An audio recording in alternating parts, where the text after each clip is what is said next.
Section 113 reference of CPC, section 113 CPC reference topic है। What do you mean by reference? What do you mean by reference? देखिए 113 क्या कहता है section, reference to high court.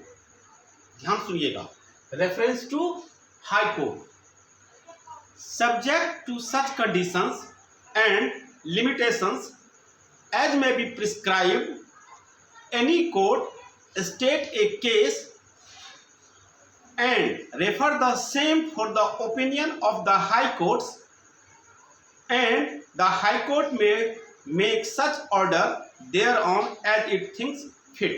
अब सुनिएगा क्या कह रहा हूं। सेक्शन 113 को सबसे पहले तो देख लीजिए, सेक्शन 113 को रीड विथ ऑर्डर 46 के साथ पढ़ते हैं, ऑर्डर 46 के साथ पढ़ते हैं। सेक्शन 113 को ऑर्डर 46 के साथ पढ़ते हैं, ठीक है ना, जो कि डील करता है, ठीक है ना, power of subordinate court to refer a case to the high court. यानी कि यह एक सबऑर्डिनेट कोर्ट का पावर है कि वह क्या करता है, मामले को रेफरेंस के लिए हाई कोर्ट को भेजता है। ठीक है, वह क्या करता है, रेफरेंस के लिए, ओपिनियन के लिए अपने हाई कोर्ट को भेजता है for its opinion.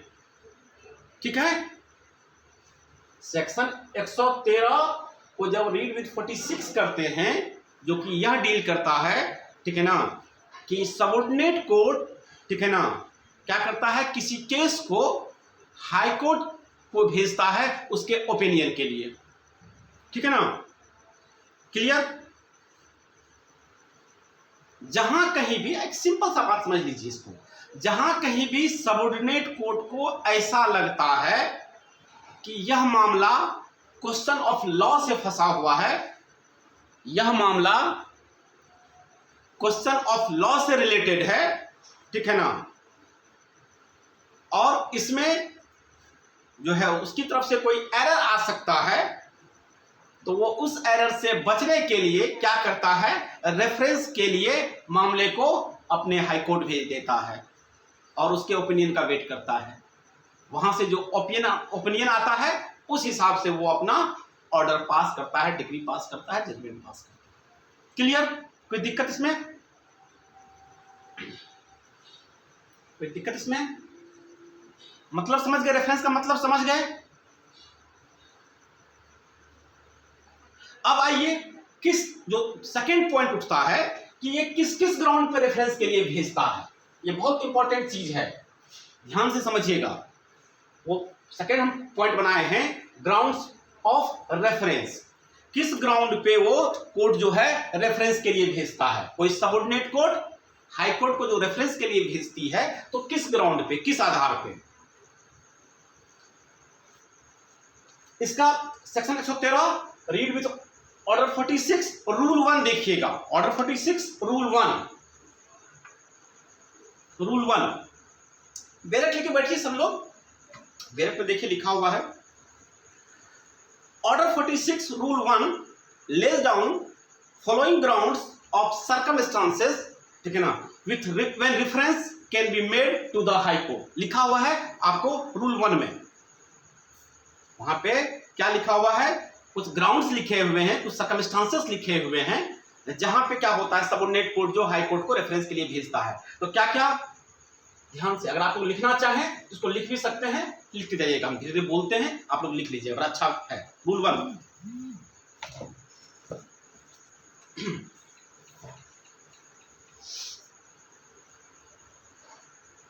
Where the court is satisfied,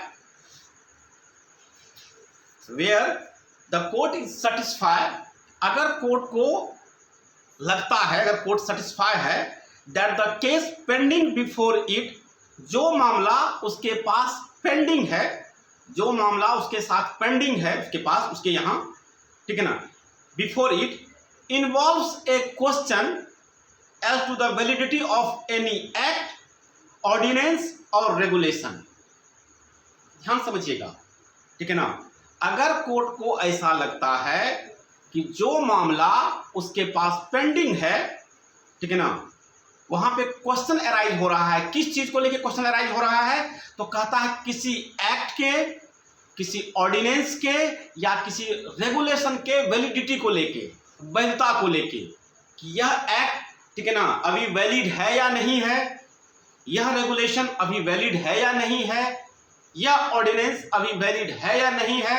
अगर इस तरह का क्वेश्चन अराइज होता है उसके सामने, वैसे मामले में जो उसके पास अभी पेंडिंग है, ठीक है ना, तो वो क्या करता है, रेफरेंस के लिए भेजता है। क्यों, तो कहता है कि अगर उस चीज को डिटरमाइन नहीं किया जाएगा, such question is necessary to determine for disposal of the case, क्योंकि मामला उसके पास तो पेंडिंग है, उस कोर्ट के पास तो मामला पेंडिंग है, तो जब तक उस चीज को वह डिटरमाइन नहीं, मतलब कि वो डिटरमाइन नहीं कर देगा, तब तक कोई फैसला नहीं दे सकता है। एक बात। दूसरा बात, ठीक है ना, the court is to the view that such act, ordinance or regulation or any of its provision is ultra vires. Court को लगता है कि ये चीजें जो है विरोधाभास में है, ये जो ऑर्डिनेंस है वो किसी लॉ को वो कटल कर रहा है, ठीक है ना, विरोधाभास में है ये चीजें। तीसरा, there is no such determination its validity by high court or supreme court.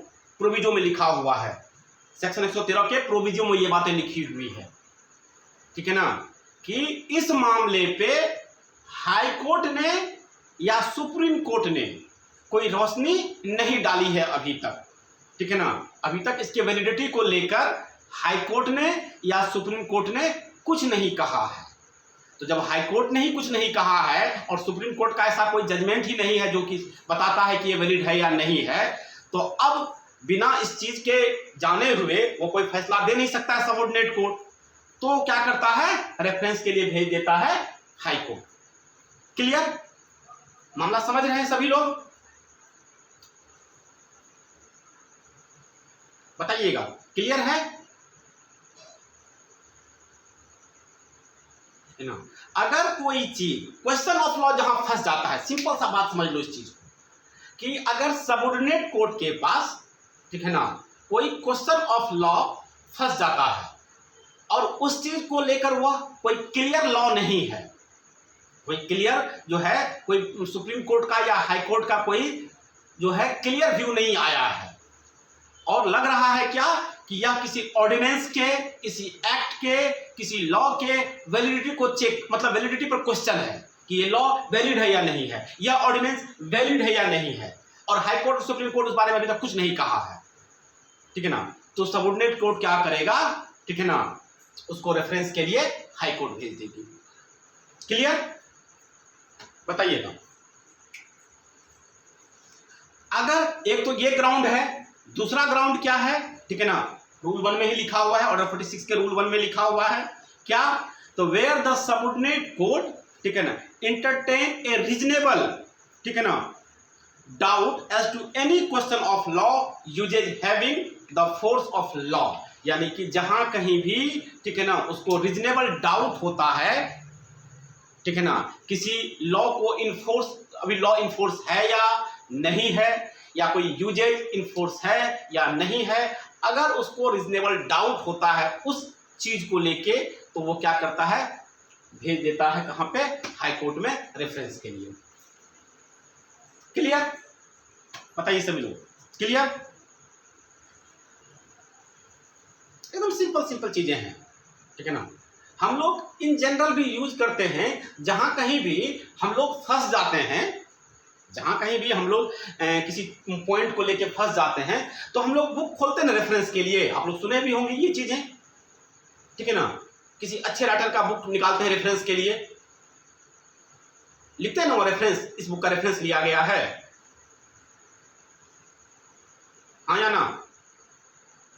जहां कहीं भी कुछ चीजें हम लोग पढ़ रहे होते हैं और कोई डाउट क्रिएट होता है, तो रेफरेंस के लिए कोई अच्छी सी बुक हम लोग ढूंढ लेते हैं, अच्छी सी बुक निकाल के पढ़ते हैं और देखते हैं वहां क्या लिखा हुआ है। ओके, यही सेम चीजें हैं, कि जो कोई मामला, ठीक है, जब कोई ऐसा मामला किसी कोर्ट के पास आ जाता है, सबऑर्डिनेट कोर्ट के पास आ जाता है, छोटे कोर्ट के पास आ जाता है, ठीक है ना, जहां पे लगता है कि यहाँ पे तो क्वेश्चन ऑफ लॉ फंसा हुआ है, ठीक है ना, और इस क्वेश्चन ऑफ लॉ पे कोई जो है कोर्ट का और सुप्रीम कोर्ट का कोई जो है क्लियर व्यू नहीं है, अभी तक कोई मतलब ऐसा नहीं है कि जो कि वो कहा इस बारे में कुछ बात कहा है वो, या कोई ऐसा ऑर्डिनेंस है जो वो वैलिड है या नहीं है, इसको चेक करना है, ठीक है ना, कोई लॉ जो इन्फोर्स है या नहीं है अभी, उसको हम चेक करना है, तो क्या करेगा सबऑर्डिनेट कोर्ट, ठीक है ना, क्योंकि उसको बिना क्लियर किए हुए कोई जजमेंट पास कर ही नहीं सकता है सबऑर्डिनेट कोर्ट, कोई डिग्री पास कर ही नहीं सकता है, तो वो क्या करता है, इस चीज के व्यू के लिए वो क्या कर देता है, हाई कोर्ट को भेज देता है मामला रेफरेंस के लिए, ठीक है ना, और कहता है कि अपना ओपिनियन दीजिए, क्या करें इसको, क्या कहता है इस बारे में लॉ। क्लियर?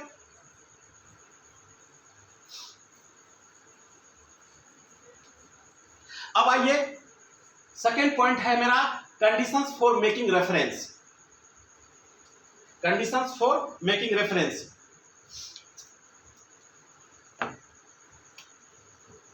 दूसरा पॉइंट हमारा कंडीशंस फॉर मेकिंग रेफरेंस, ठीक है ना, रेफरेंस करने के लिए क्या क्या कंडीशंस होना चाहिए, इसेंशियल क्या क्या है हमारे, कब हम रेफरेंस के लिए वो करेंगे। तो सबसे पहला, ठीक है ना, ध्यान सुनिएगा, जब कोई रेफरेंस हाई कोर्ट को भेजा जाएगा, ठीक है ना, कुछ कंडीशंस है वो फुलफिल जरूर होना चाहिए, उसके बाद ही हाई कोर्ट में रेफरेंस के लिए जाएगा। सबसे पहला इसेंशियल क्या चीज है, there must be a pending suit और अपील। ध्यान सुनिएगा मेरी बात को, there must be a pending suit और appeal in which the decree is not subject to appeal और ए पेंडिंग एग्जीक्यूशन प्रोसीडिंग्स, ठीक है ना, यानी कि there must be pending suit, पहले भी बोले हैं कि कोर्ट में मामला पेंडिंग होना चाहिए। अगर हम रेफरेंस के लिए भेजना है हमको हाई कोर्ट, तो मेरे पास मामला जो है वो पेंडिंग में होना चाहिए, मेरे पास वो मामला आना चाहिए, और मामला अभी जो है प्रोसीडिंग्स के अंदर ही है, पेंडिंग ही है। तो there must be pending suit pending में होना चाहिए, ठीक है ना, या फिर अपील में है, ठीक है ना, सबऑर्डिनेट कोर्ट अपीलेट कोर्ट भी होता है, तो अगर अपील ही है तो वह अपील पेंडिंग में होनी चाहिए, ठीक है, जिसमें कि, ठीक है ना, decree is not subject to appeal, ठीक है ना, डिग्री जो है अपील का सब्जेक्ट नहीं हो, या जो एग्जीक्यूशन प्रोसीडिंग्स है वह पेंडिंग होना चाहिए। तो सिंपल सा चीज समझ लो इसमें कि सबसे पहले रेफरेंस में भेजने के लिए उस कोर्ट के पास वह मामला पेंडिंग होना चाहिए, इतनी सी बात समझ लीजिए, पहला कंडीशन। दूसरा कंडीशन क्या है, the question of law must arise in the course of such suit, यानी कि वो सूट में जो क्वेश्चन ऑफ लॉ है वह अराइज होना चाहिए। जो क्वेश्चन ऑफ लॉ की बात अभी हम कर रहे थे कि जब जहां पे क्वेश्चन ऑफ लॉ फंस जाता है तो उस सूट में, ठीक है ना, या उस अपील में या उस एजुकेशन प्रोसीडिंग्स में, ठीक है ना, वो क्वेश्चन ऑफ लॉ जो है वो अराइज होना चाहिए, ठीक है ना, या कोर्ट को रीजनेबल डाउट होना चाहिए, ठीक है ना, उस सच क्वेश्चंस पे कि यहां पे क्वेश्चन ऑफ लॉ फंसा हुआ है। क्लियर हो गया? बोलिएगा क्लियर? हाँ, सिंपल चीज है ये। दो का हमारा हो गया कंडीशन फॉर मेकिंग रेफरेंस, दो कंडीशन है, ठीक है ना। सबसे पहला कंडीशन क्या, तो सबसे पहला कंडीशन कि मामला उसके पास पेंडिंग होना चाहिए। मामला मेरे पास पेंडिंग रहेगा तो ही हम सबऑर्डिनेट कोर्ट रहेंगे, तो हाई कोर्ट को हम भेजेंगे, पहला। दूसरा क्या, क्वेश्चन ऑफ लॉ अराइज होना चाहिए उस सूट में या उस अपील में या उस एग्जीक्यूशन प्रोसीडिंग्स में। दो चीजें क्लियर, दोनों इसेंशियल फुलफिल होगा, उसके बाद ही भेजेंगे हम पेंडिंग, ठीक है ना। तीसरा, प्रोसीजर टू बी फॉलो। अब कुछ प्रोसीजर है वो फॉलो होना चाहिए, ठीक है ना। क्या है, प्रोसीजर है वो फॉलो होना चाहिए। छोटा सा टॉपिक है ये रेफरेंस हमारा, और बहुत इंपॉर्टेंट टॉपिक है। इसके आगे कुछ पढ़ना भी नहीं है इसमें रेफरेंस में, जितनी चीजें बता दे रहे हैं उतना ही काम का चीज है यह। प्रोसीजर टू बी फॉलो, क्या प्रोसीजर फॉलो होना चाहिए, तो सुन लीजिए। ऑर्डर 46 ही फिर देखेंगे हम लोग, सेक्शन 113 के साथ ऑर्डर 46 को पढ़ते हैं। देखिए क्या प्रोसीजर फॉलो होना चाहिए, सुनिएगा।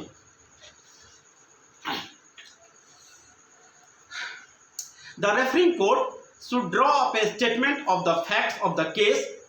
हम रूल 1 पढ़ रहे हैं, रूल 1, ठीक है ना। 4A देखिए लिखा हुआ है, 4A लिखा हुआ है, reference to high court under proviso to section 113, 4A।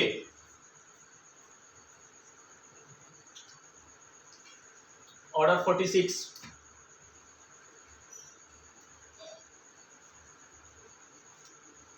Rule 1 में है और 4A में, दोनों मिला के पढ़ रहे हैं, सुनिएगा। The referring court should draw up A statement of the fact of the case, formulate the question of law on which opinion is sought, give its opinion thereon and refer to the case of high court, ठीक है ना। यानी कि जो referring court है, यानी कि जो सबऑर्डिनेट कोर्ट है, ठीक है ना, वह केस के फैक्ट के स्टेटमेंट को ड्रॉ करेगा, अंडरलाइन कर देगा कि ये वाला मामला है, ये स्टेटमेंट है इसमें, ठीक है ना। कहां पे क्वेश्चन ऑफ लॉ फॉर्मुलेट हो रहा है उसको हाईलाइट करेगा, ठीक है ना, कि ये मामला क्वेश्चन ऑफ लॉ से जुड़ा हुआ है, हाईलाइट करेगा उसको, ठीक है ना। और इस चीज पर हमको ओपिनियन चाहिए आपको, वो उस चीज को, स्टेटमेंट को क्या करेगा, हाईलाइट करेगा और क्या करेगा, हाई कोर्ट को रेफर कर देगा। सबसे पहला प्रोसीजर, यानी कि उसके पास जो केस है उस केस में क्या करेगा, वो पूरे statement of the fact of the case draw करेगा, उसमें कौन सा मामला क्वेश्चन ऑफ लॉ से जुड़ा हुआ है उसको ड्रॉ करेगा, उसको हाईलाइट करेगा, ठीक है ना। और किस चीज पर हमको ओपिनियन चाहिए, क्या ओपिनियन चाहिए किस रिगार्ड में, उसको हाईलाइट करेगा और इस चीज को हाईलाइट करने के बाद हाई कोर्ट को रेफर कर देगा। ठीक, पहला। दूसरा, रूल 2 देखिएगा, ऑर्डर 46 रूल 2। द कोर्ट में इधर स्टे द प्रोसीडिंग्स और पास ए डिक्री और order contingent upon the decision of the high court, ठीक है ना। क्या करेगा, ठीक है ना। तो सबसे पहले या तो कोर्ट क्या करेगा, प्रोसीडिंग को स्टे कर देगा कि भैया रुक जाओ, अभी भेजे हैं ओपिनियन के लिए, आने दो ओपिनियन, उसके बाद हम जो है आगे फर्दर इस पर हम काम करेंगे। द कोर्ट में आइदर स्टे द प्रोसीडिंग्स, ठीक है ना, और पास ए डिग्री, यानी कि जहां पे क्वेश्चन ऑफ लॉ है उस वाले को, मामले को छोड़कर बाकी चीजों पर डिग्री पास कर सकता है, और order contingent upon the decision of the high court, ठीक है ना, या फिर जो कोर्ट हाई कोर्ट से जैसा ऑर्डर आएगा उस तरीके का ऑर्डर वो पास करेगा। दो बातें हो गई। तीसरा, द हाई कोर्ट सेल, अब हाई कोर्ट क्या करेगा सुनिएगा, the high court shall hear the parties, party को फिर बुला के पार्टी को सुन सकता है, and decide the point refer to it, और जो उसको रेफर किया गया है जो पॉइंट के लिए, ठीक है ना, उस हिसाब से उसको डिसीजन दे सकता है, ठीक है ना, एंड ट्रांसमिट द कॉपी, और क्या कर सकता है, जो डिसीजन दिया है उसकी कॉपी क्या करेगा, वो वापस भेज देगा किस कोर्ट को, ठीक है ना, जहां से वो रेफरेंस के लिए आया था उस कोर्ट को भेज देगा। Transmit the copy of its judgement sign by registrar to the court which made the reference, जिसने रेफरेंस के लिए भेजा था वहां से जजमेंट पास करके, ठीक है ना, साइन करके उसकी कॉपी ट्रांसलेट कर देगा, भेज देगा। तो इस पर ये फैसला दे चुके हैं। ठीक। 4th number, upon receiving the copy, ठीक है ना, the referring court shell dispose of the case in conformity with the decision of high court. Rule 3 में है लिखा हुआ ये चीजें, ठीक है ना, कि वहां से जो कॉपी आएगा, ठीक है ना, जिस हिसाब से वो ऑर्डर आएगा, जिस हिसाब से जजमेंट आएगा, उस हिसाब से मामले को वो क्या करेगा, डिस्पोज ऑफ करेगा। क्लियर? बताइए, कोई दिक्कत नहीं किसी को? यही आपका रेफरेंस है, यही रेफरेंस का प्रोसीजर है। बताइए, कोई दिक्कत?